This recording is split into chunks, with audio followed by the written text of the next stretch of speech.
जय श्री कृष्ण जी की, जय भगवत गीता जी की।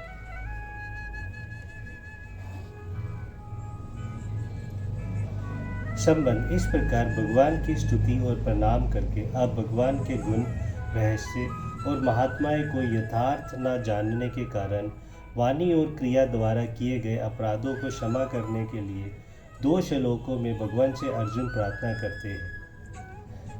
सखेति मत्वा प्रसंबन यदु, हे कृष्ण हे यादव हे सखेति, अजानता महिमा तवेदन मया प्रमाद प्रणयन वापी यच्च सार्थमस्त कृतोसी विहाराय सन भोजनेषु एकोऽथवा पयचेतु तस्मंश कक्षामय तवामहं प्रमेयम्। आपको इस प्रभाव को ना जानते हुए आप मेरे सखा है ऐसा मानकर प्रेम से अथवा प्रेम से भी मैंने हे कृष्ण हे यादव हे सखे इस प्रकार जो कुछ बिना सोचे समझे हठात कहा है, और हे अच्युत आप जो मेरे द्वारा विनोद किए लिए विहार, यथ्या, आसन और भोजन आदि में अकेले अथवा उन सखाओं के सामने भी अपमानित किए गए हैं, वह सब अपराध अप्रमेय स्वरूप अर्थात अचिंत्य प्रभाव वाले आपसे मैं क्षमा करवाता हूँ। इतने विवेचन के सहित महिमानम पद का क्या भाव है।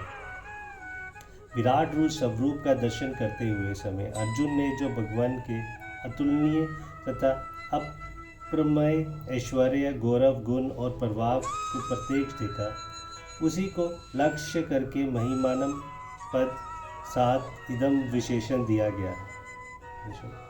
मैया के साथ अजानता विशेषण देने का क्या भाव है। अजानता पद यह हेतुगण विशेषण है। मैया के साथ इसका प्रयोग करने का ये अभिप्राय है कि आप जो महात्माएं मैंने अभी प्रत्यक्ष देखा है उसे यथार्थ न जानने के कारण ही मैंने आपके साथ अनुचित व्यवहार किया है। अतएव अनजान में किए हुए मेरे अपराधों का आप अवश्य ही क्षमा करते। सखा इति मत्वा परिणयन और परमादत इन पदों का प्रयोग का क्या भाव है। इससे अर्जुन ने यह भाव दिखलाया है कि आपकी अप्रतिम और अपार महिमा को ना जानने के कारण ही मैंने आपको अपनी बराबरी का मित्र मान रखा था, और इसीलिए मैंने बातचीत में कभी आपके महान गौरव और सर्व पूज्य महत्व का ख्याल नहीं रखा। अंत प्रेम या प्रमाद से मेरे द्वारा निश्चय ही बड़ी भूल हुई।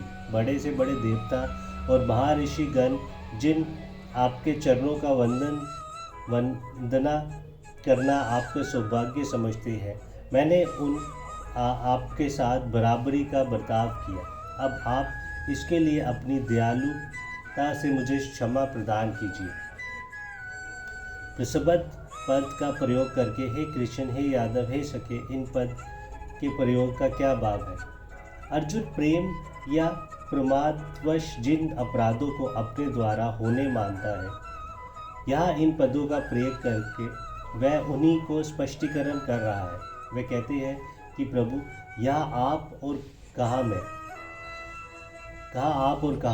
मैं इतना मूढ़मती हो गया कि आप परम पूजनीय परमेश्वर को अपना मित्र ही मानता रहा और किसी भी आदर सूचक विशेषण का प्रयोग ना करके सदा बिना सोचे समझे कृष्ण यादव और सखे आदि कहकर आपको तिरस्कार पूर्वक पुकारता रहा। मेरे इन अपराधों को क्षमा कीजिए।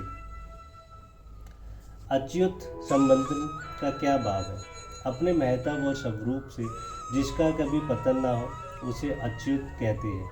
यहाँ भगवान को अच्युत नाम से संबोधित करके अर्जुन ने ये भाव दिखलाया कि मैंने अपने व्यवहार बर्ताव द्वारा आपको जो अपमान किया है अवश्य ही वह मेरा बड़ा अपराध है, किंतु भगवान मेरे ऐसे व्यवहारों से वस्तुत आपकी कोई हानि नहीं हो सकती। संसार में ऐसा कोई भी क्रिया नहीं हो सकती जो आपके अपनी महिमा से ज़रा भी टिका सके। किसी के समर्थ नहीं जो आपका कोई अपमान कर सके, क्योंकि आप सदा ही अच्युत हैं।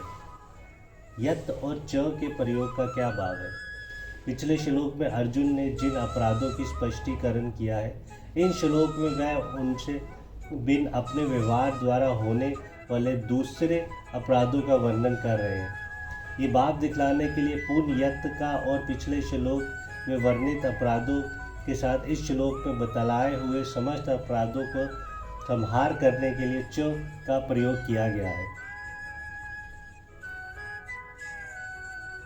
अब सात्वम का क्या भाव है? प्रेम, प्रसाद और विनोद, इन तीन कारणों से मनुष्य व्यवहार में किसी भी मान का ख्याल नहीं रखता, प्रेम में नियम नहीं रहता, प्रसाद में भूल होती है और विनोद में वाणी के यथार्थता का सुरक्षित रहना कठिन हो जाता है।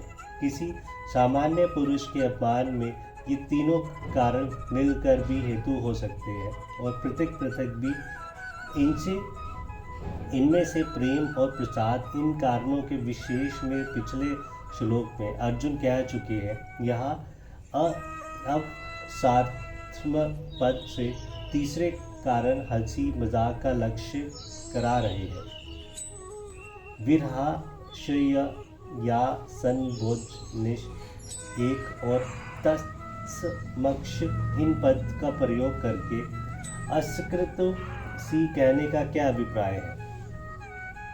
इनके द्वारा अर्जुन उन अवसरों का वर्णन कर रहे हैं जिनमें वे अपने द्वारा भगवान को अपमान होना मानते हैं। वे कहते हैं कि एक साथ चलते फिरते, बिछोन पर सोते, ऊंचे नीचे या बराबरी के आसनों पर बैठते और खाते पीते समय द्वारा आपको जो बार बार अनादर किया है, फिर वह चाहे एकांत में किया गया हो या सब लोगों के सामने,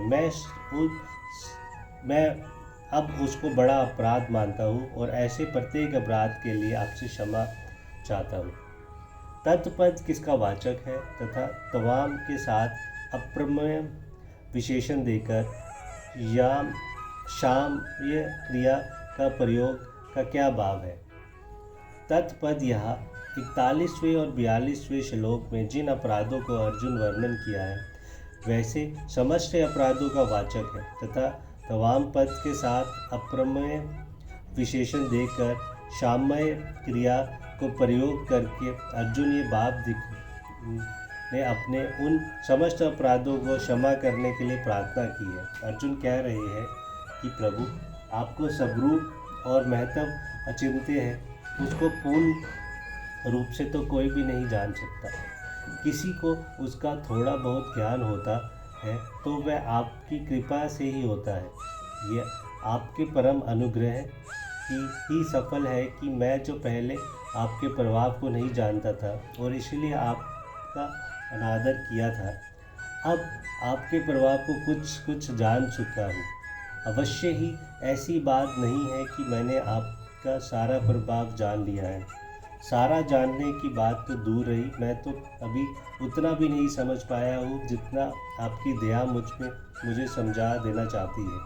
परंतु जो कुछ समझा उसी से मुझे ये भली भांति मालूम हो गया है कि आप शब्द शक्तिमान साक्षात परमेश्वर है।